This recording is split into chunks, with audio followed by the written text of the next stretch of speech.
হ্যাঁ, কেবল আসলাম গাড়ির থেকে, এসে খাওয়া দাওয়া করলাম। প্রিয় দেশবাসী ভাই বোনেরা, আসসালামু আলাইকুম। তো ভাই, আমি কিছু বলতে চাচ্ছি এটাই, দেখেন, অন্যায়কারীকে আল্লাহ কখনোই ছাড় দেয় না। যেমন দেখেন, আমেরিকা ধাঁধা করে আগুন জ্বলতেছে, বুঝতে পারছেন, নিভাতে পারতেছে না। তো এইরকম যেমন আমার বিরুদ্ধে মিথ্যা মামলা দিছে, আল্লাহর মেয়ার হচ্ছে ধীরে।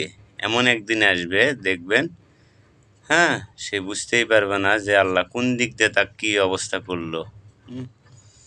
তো যাই হোক, কোর্ট বাংলাদেশ গণতন্ত্রের দেশ, কোর্ট সবার জন্য, আমার আপনার জনগণের সবার জন্য।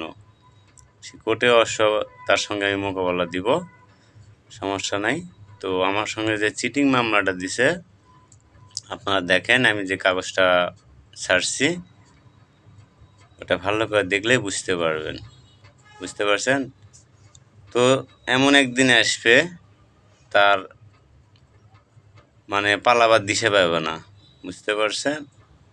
এইরকম দিন আসবে, অবশ্যই আসবে। তো ঠিক আছে, ভালো থাকেন, আসসালামু আলাইকুম।